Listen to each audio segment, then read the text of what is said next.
말씀은 사도행전 1장 12절부터 사도행전 12장 1절부터 1장 12절 죄송합니다. 사도행전 1장 12절부터 26절 있는 말씀인데요.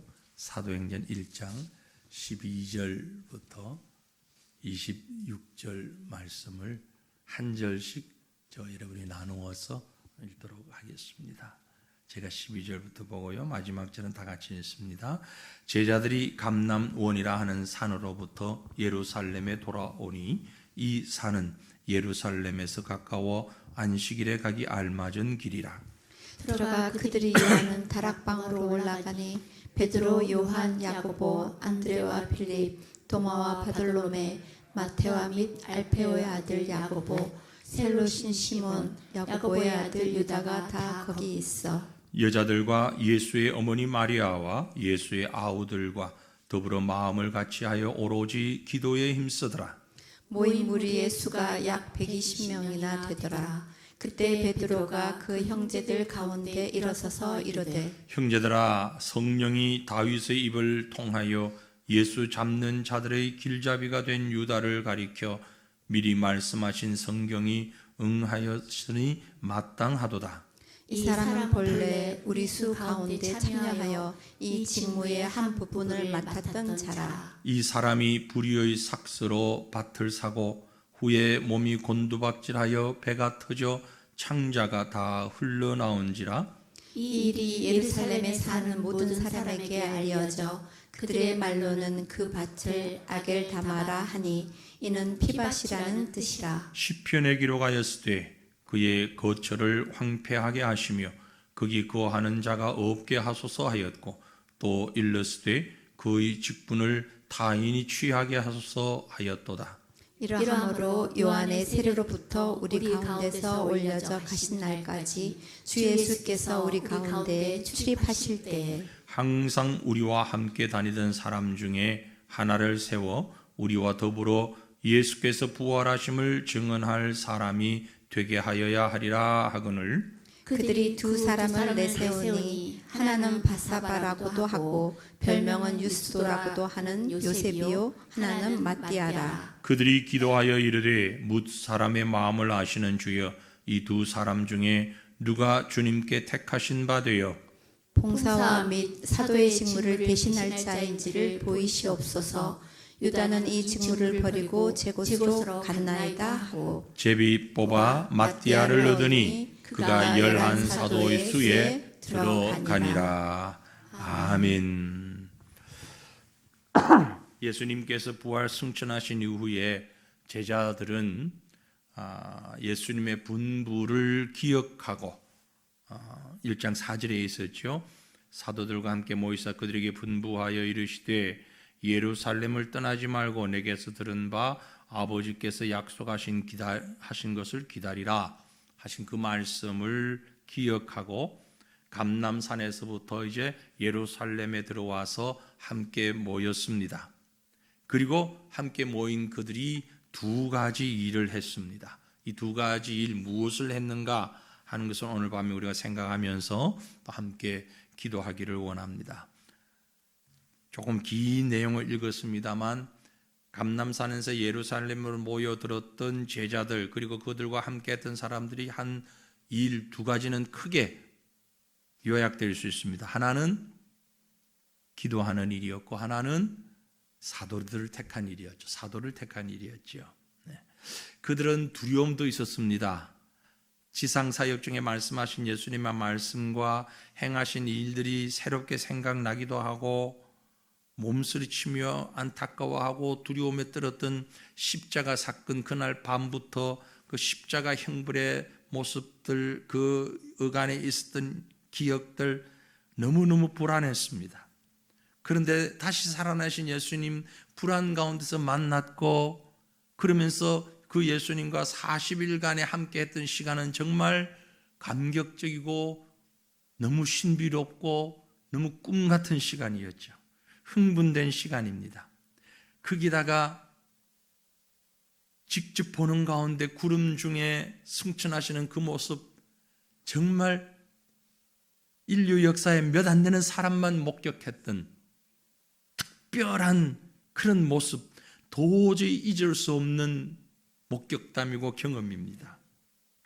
그런데 그 예수님께서 승천하시기 직전에 주신 말씀, 금방 읽었던 4절 말씀처럼 떠나지 말고 기다리라. 약속하신 것을 기다리라. 궁금증이 배로 됐을 겁니다. 과연 그 약속하신 걸 뭘 말씀하신 것일까? 무슨 일이 일어날까? 이제 앞으로 우리에게 도대체 왜 기다리라고 하셨을까? 우리는 이미 알지만, 성령의 감화라는 걸 알지만, 성령 역사를 알지만, 그 당시 그 사람들은 알 수가 없잖아요. 예수님이 성령이라고 확실하게 말씀해 주지 않으셨고 앞에서 이미 말씀하셨음에도 불구하고 내가 아버지께 가서 성령을 너에게 보내리니 말씀하셨음에도 이미 그들은 그 단어나 그 마음보다 지금 주어진 환경과 상황, 이 사건에 매료되어 가지고 성령이라는 단어는 저만큼 뒤에 가 있어요. 도대체 무슨 일이 어떻게 일어날까? 그리고 성령에 대한 분명한 이해도 없어요. 그래서 기대감, 궁금함, 두려움, 여러 가지가 복합된 마음으로 기다립니다. 기다리라고 그랬으니까 기다립니다. 정말 그때 그 성도들의 마음의 자세, 영적인 자세가 어땠을까? 엄청난 흥분도 있고 의문도 있고 두려움도 있고, 그 속에서 그들이 한 일이 무언가, 금방 말씀드린 대로 두 가지입니다. 이것이 바로 교회의 모습이고 이 마지막 때 예수님의 오심을 기다리는 우리의 모습이어야 한다라는 거죠. 주님 오실 날이 다가왔습니다. 믿습니까? 예, 우리가 뭐 틈만 나면 기회가 있을 적마다 얘기합니다. 주님 오실 날이 다가왔습니다. 말세가 되었습니다.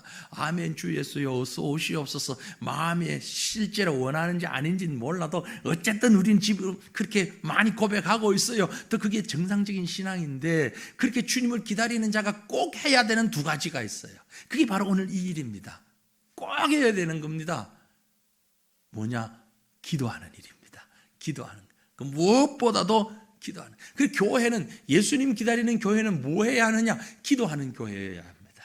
여러분, 주님이 원하시는 교회, 이 마지막 때 필요한 교회, 우리가 원하는, 아니 우리가 되어야 하는 교회는 기도하는 교회가 되어야 할 줄로 믿습니다.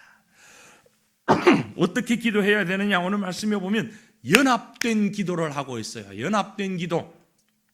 어디에서요? 다락방입니다. 13절 볼까요? 들어가 그들이 유하는 다락방으로 올라가니. 그들이 유하는 다락방. 이 다락방이 어떤 다락방이었는지를 놓고 신학자들 간에 약간의 분분한 의견이 있습니다. 어떤 사람들은 성전의 다락방이다. 그리고 많은 사람들은 아니다. 마가의 다락방이다. 마가 다락방에서 뭐 했죠? 마지막 만찬을 드셨잖아요. 그래서 그들이 유하는 다락방이라는 표현이 아마 마지막 만찬을 들으셨던 그 다락방, 그래서 제자들도 이미 알고 있는 다락방, 그곳이 아니었을까. 그런데 그것이라고 보기에는 또 조금 문제가 있다고 해서 이것이는 것이, 그곳에 베드로, 요한, 야고보, 안드레, 빌립, 도마, 바돌로메 이런 예수님의 제자들 다 거기 있었고, 그곳에서 기도를, 연합기도회를 했는데 몇 명이? 120명. 아니 다락방이 얼마나 커야 120명이 들어갈 수 있을까? 그래서 이게 아마 성전 다락방이 아니겠는가라고 얘기하는 분들도 있습니다. 근데 중요한 건 성전 다락방이든지 마가 다락방이든지 세과천 다락방이든지 장소가 중요한 게 아니라, 그곳에 그렇게 교인들이, 성도들이 11 사도들과 함께 예수님을 따르던 가족들, 지인들 120여 명이 모였다라는 것이 중요한 거죠. 분명히 15절에 보니까 모인 무리의 수가 약 120명이나 되더라. 하나하나 세지는 안 했어요. 그런데 120명이, 약 120명이 됐다. 이 말은요, 당시의 문화적 관습에 따르면 남자만 120명이라는 얘기입니다. 왜 하필 120명이라는 숫자를 굳이 기록했을까? 이유가 있어요. 유대법에 따르면 어떤 모임이든지 자체적인 기구, 의회, 자체 기구가 형성될 때에 그 공동체의 자격을 인정받으려면 최소 남자 120명이 모여져야 되는 거예요. 그게 기본 숫자예요. 20, 30명 모여가지고는 그걸 공동체로 인정을 안 하는 거예요. 최소한 120명 이상 모여야 이게 이제 한 영적 공동체다 내지는 종교적 공동체다, 하나의 신흥 교회다, 유대의 회당이다 인정을 해주는 거죠. 그래서 120명이 충분히 되었다, 이걸 지금 의미하는 겁니다. 그러니까 실제는 200명이 모였는지 300명이 모였는지 모르는 일이죠. 아무튼 꽤 많은 숫자가 모였다, 새로운 공동체의 탄생이 있었다라는 것을 말합니다. 그리고 그들이 모였는데 문제는 함께 기도했는데 동일한 목적으로 기도했다는 거죠. 이 말씀에 이렇게 문맥을 쳐다보면은요, 여러분 생각해 보세요. 지금 예수님 죽으셨어요, 부활하셨어요, 40일간 계시다가 승천하셨어요, 그러다가 다 모였어요. 아주 짧은 시간입니다. 그러면 모여서 기도하고 무언가를 모임을 가질 때 어떤 말들이 나올 것 같습니까? 우리 같으면, 우리의 상황이라면 분명히 논쟁이 있을 거예요. 이렇게 해야 됩니다, 저렇게 해야 됩니다. 예수님이 약속하신 것은 아마 이럴 겁니다. 내가 베드로인데, 내가 요한인데, 내가 예수님 이런 말씀을 들었는데 내 기억에는 전에 이런 말씀 하신 것 같은데, 아니 부활하셔가지고는 이런 일이 있었는데 그때 그 말씀 하셨잖아, 아마 이걸 거야. 그럼 저 반대서는 아니야, 그거 아니야, 저거야. 그리고 논쟁이 일어나고 지금 우리가 해야 할 일은 여기 있는 게 아니야, 어디를 가야 돼, 예루살렘 가야 돼, 예루살렘 위험해, 저 감난산으로 다시 올라가자, 그 예수님이 여기서 있으라고 그랬잖아. 아마 논쟁이, 시끌벅적한 논쟁이 있을 법한데 전혀 없었다. 그들이 한 것은 아무도 없습니다. 목적은 딱 한 가지입니다. 기도하는 것밖에 없었다. 큰 소리를 하든 작은 소리를 하든 논쟁도 없었고 의논도 없었고 토론도 없었고 가르침도 없었고 교훈도 없었고 오직 기도하는, 그게 무슨 뜻입니까? 오직 하나님의 뜻만을 바라보고 있는 거예요. 모두가 하늘만 쳐다보고 있는 거예요. 모두가 하나님의 행하심만을 바라보고 있는 겁니다. 이게 진정한 기도의 자세인 것입니다. 참으로 기도하는 자는, 참으로 기도하는 교회는요, 시끄러울 수가 없어요. 분파가 나뉘어질 수가 없어요. 논쟁이 있을 수가 없어요. 한 마음으로 기도할 때에, 공통의 기도 제목이 있을 때에 뭘 기도를 이렇게 해야 된다, 저렇게 해야 된다. 하나님이 원하시는 기도는요, 하나님이 원하시는 교회는요, 그렇게 나뉘어지는 공동체가 아닙니다. 하나가 되어서 하는 기도예요. 하나가 되어서 기도를 하는데 끈기 있게 기도했어요. 끈기 있는 기도였습니다. 본문 14절에 보니 여자들과 예수의 어머니 마리아와 예수의 아우들과 더불어 마음을 같이하여 오로지 기도에 힘쓰더라. 오로지 기도에 힘쓰더라. 오로지라는 그 단어가 무슨 단어냐면요, 단어인고 하니까요, 프로스카르테로라는 말인데, 이 말은 부지런히 끈질기게 아주 고래심줄처럼, 고래심줄이 얼마나 질긴지 모르지만 끝까지 붙잡고 약속하신 것이 이루어질 때까지 낙심하지 않고 그 말 기도를 하는데, 조금 하다가 되었을라나, 조금 하다가 되었을라나, 그게 아니에요. 그래서 마지막까지 하나님 응답하실 때까지 약속하신 게 있으니까 그 약속이 이루어질 때까지 사생결단하고 끝까지 하는 거예요. 끝까지. 기도는요, 신앙은요, 바로 그런 것입니다. 한 번 하면 끝까지 가는 거예요. 소설을 얘기를 하나, 짤막한 소설이 있는데요, 안소니 멜로로 가는 사람이 쓴 개구리의 기도라는 소설이 있어요. 그 책에 아브라함이 나오는데, 물론 성경 아닙니다. 아브라함이 하루는 길을 가다가 거지를 대접을 해요. 근데 거지가 융성한 대접을 받았는데, 아니 거지가 그렇게 자기 신세가 거지인데 아브라함이 용성한 음식으로 대접을 해주면 고맙고 황송해가지고 감사합니다. 감사합니다. 아브라함에게도 감사하고 하나님 앞에도 감사하고 그래야 될 것 아니에요. 근데 이놈의 거지가 감사는커녕 얻어먹으면서 하는 말이 기도도 안 하고 불평을 하는 거예요. 뭐라고 불평하는 거니? 왜 하나님은 나한테 이렇게 가난하게 만들어가지고 날 왜 이렇게 병들게 만들어가지고 날 이렇게 연약하게 만들어가지고 딴 사람한테 이렇게 동양이나 없고 딴 사람 도움이나 받고 살아가도록 이래 만들었는지 모르겠다고 쫙 두드러하면서 아브라함이 챙겨준 거 먹는 거예요. 아브라함이 이걸 보니까 참 속에 불화가 터지잖아요. 황송해가지고 눈물 흘리면서 감사해도 시원찮을 판에 자기가 도와주는데도 불구하고 그렇게 불평만 하고 있으니까 아브라함이 화가 나가지고 주었던 걸 확 뺏으면서 야, 너 나가. 너 같은 놈은 먹을 자격도 없어. 너같이 하나님께 감사할 줄도 모르는 놈, 대접받을 자격 없어. 쓱가 쫓아내버렸어요. 그리고 그날 밤에 하나님께서 아브라함에게 나타났습니다. 아브라함아, 너 왜 그랬냐? 하나님 말이 됩니까? 그래, 그 사람이 이만저만 했는데 감사는커녕 불평만 하는데, 야, 아브라함아, 나는 그 사람을 50년 동안 참아왔어. 근데 너는 음식 한 끼도 못 주냐? 그걸 그렇게 못 참겠더냐? 그때 아브라함이 무릎을 꿇고 개구리처럼 꼬꾸라져서 기도했다는 겁니다. 여러분, 우린 그럴 수 있잖아요, 그죠? 눈으로 보이는 데서 얼마나 순간 짜증나고 화나고 참지 못할 때가 많습니까? 근데 우리 하나님은 어떠세요? 수십 년, 수백 년, 아니 수천 년 기다려 오셨어요.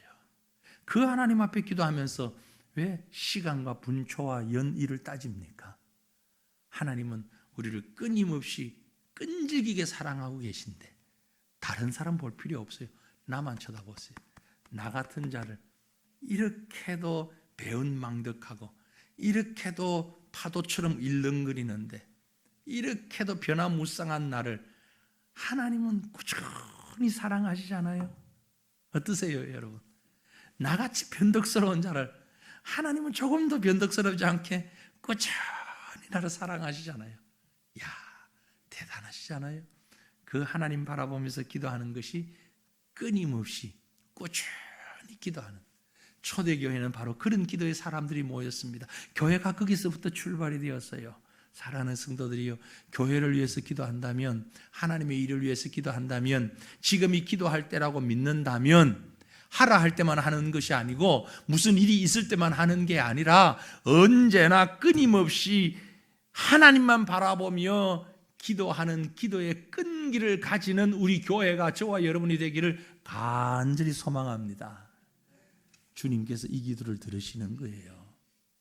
그걸 우리에게 원하시는 거예요. 그 훈련을 하게끔 하시는 거예요. 기도하는 교회였습니다. 또 하나 그 교회가 한 일은 기도하고 뭘 했어요? 새로운 일꾼을 선택했습니다. 야, 이건 너무나 중요한 문제입니다.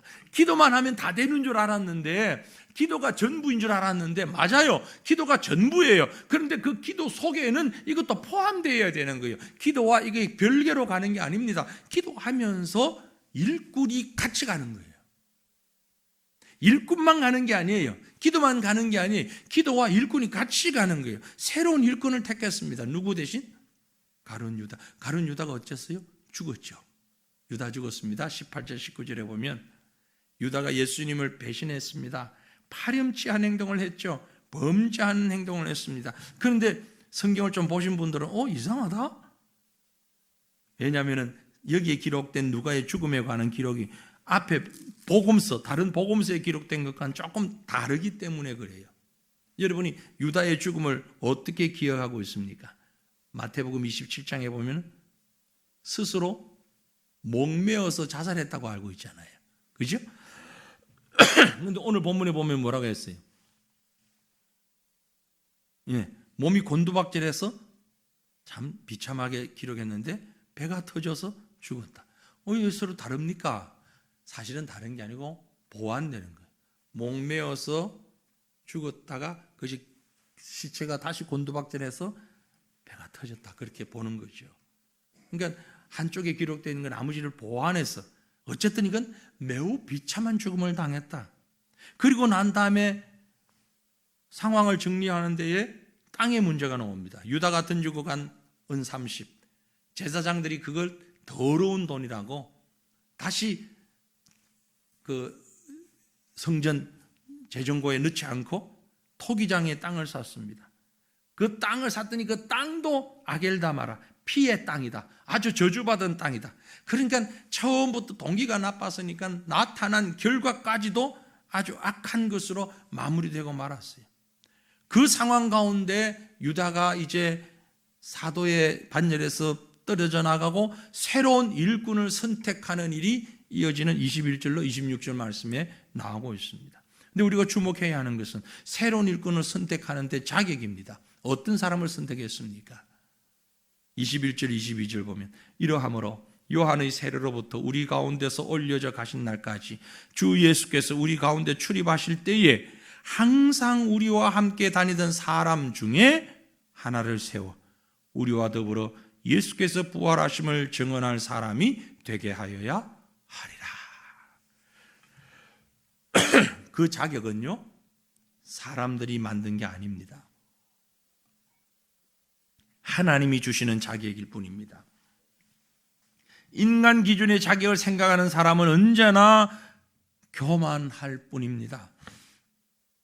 사도의 수에 함께할 일꾼의 자격을 규정하면서 어떤 모양으로든 세상적인 자격 기준 가지고 평가하지 않았습니다. 학력도, 재력도, 언변도, 인간적인 능력도 아닙니다. 본문에 하면 오직 요한의 세례로부터 우리 가운데서 올려져 가신 날까지 주 예수께서 우리 가운데 출입하실 때에 항상 우리와 함께 다니던 사람 중 하나, 그렇게 한정하고 있죠. 요한의 세례로부터 우리 가운데서 올려져 가신 날까지 함께 다니던, 무슨 말입니까? 아주 잘 요약했죠.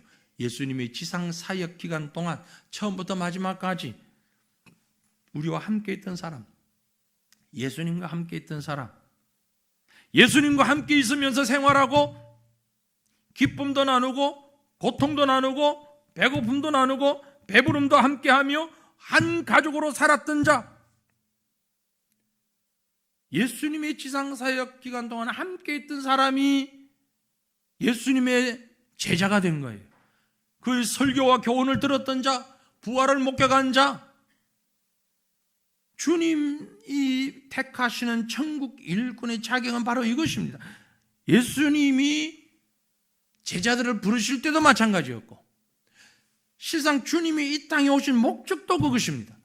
예수님이 이 땅에 오셨고 제자를 만드시고 오늘 우리와 함께 일하시는 모든 과정 속에서 가장 중요하게 여기시는 것, 예수님의 사람으로, 예수님의 일꾼으로 가장 중요하게 여기시는 포인트가 있다면 바로 이거예요.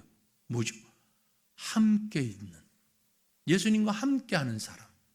주님이 이 땅에 오실 때에 우리를 구원할 자이시기 때문에 예수라는 이름을 가지셨지만 또 다른 별명으로 이름을 친히 지어주셨습니다.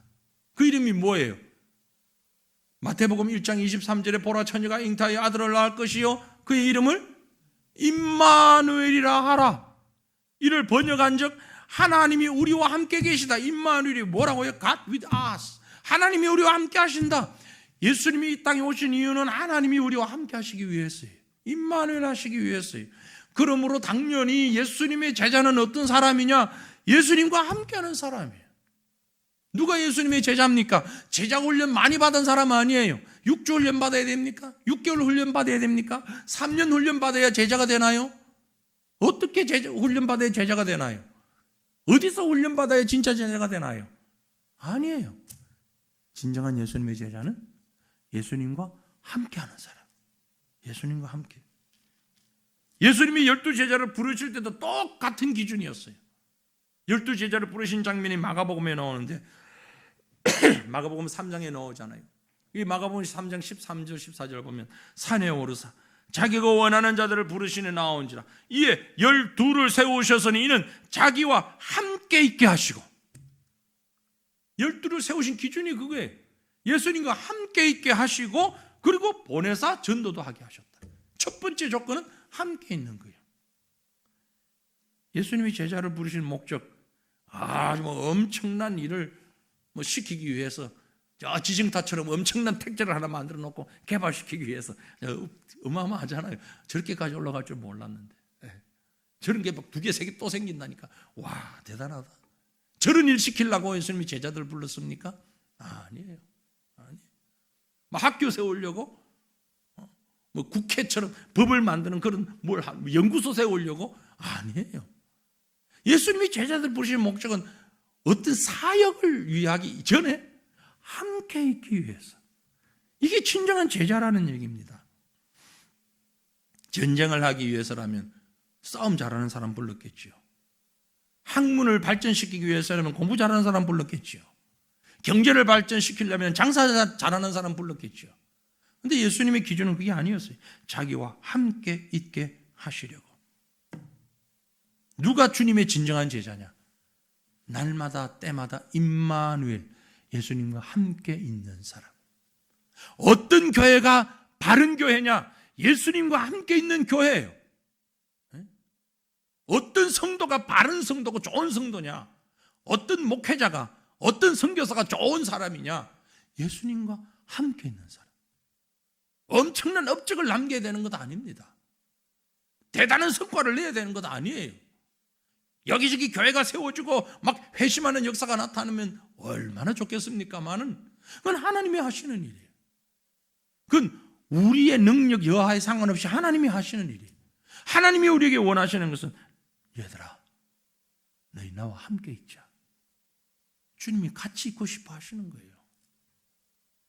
사도의 자격이 그랬던 것처럼 오늘날 그리스도의 일꾼의 자격도 원리 면에서는 동일합니다. 스스로 일꾼이라 그러면서 자기 개인의 성격이나 자기 고집만 가지고 목소리 높이고 자기 주장 펼칠 때에 진정한 하나님의 일꾼이 될 수 없어요. 사람의 일꾼밖에 되지 못합니다. 세상 일꾼밖에 되지 못하는 거죠. 하나님의 일꾼은 하나님과 함께 있는 거예요. 그 하나님의 일꾼이 해야 할 사명은 단 한 가지입니다. 오늘 우리가 읽었던 본문 말씀 22절 보시면 아까 보았죠. 항상 우리와 함께 다니던 사람 중에 하나를 세워서 뭘 시키자? 우리와 더불어서 함께.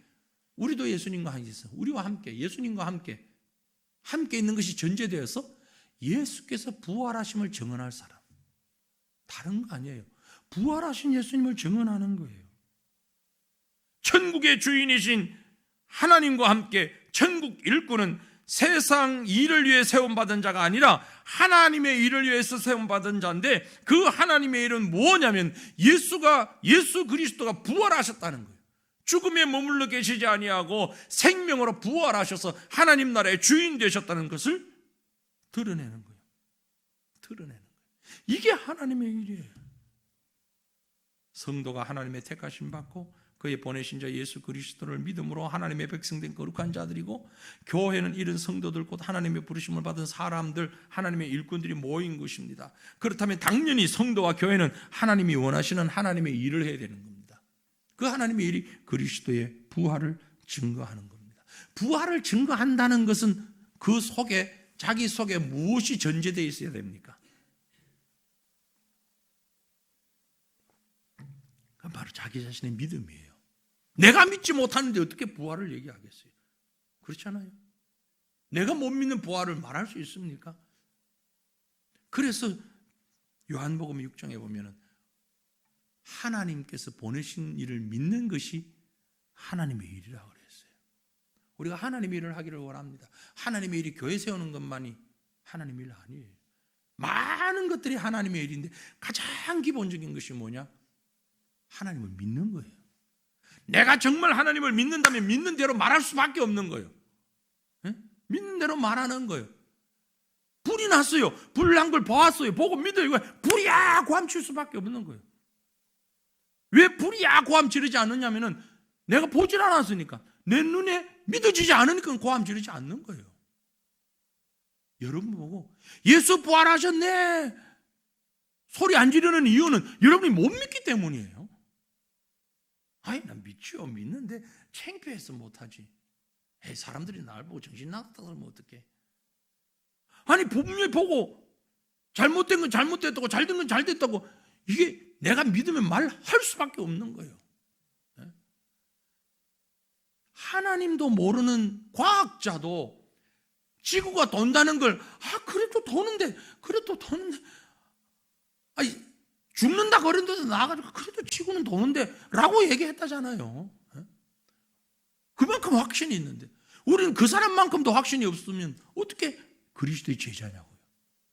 어떻게 하나님의 일을 한다고 할 수 있냐고요. 하나님의 일을 하는 사람은 본대로 믿는 거예요. 믿는 대로 말하는 거예요.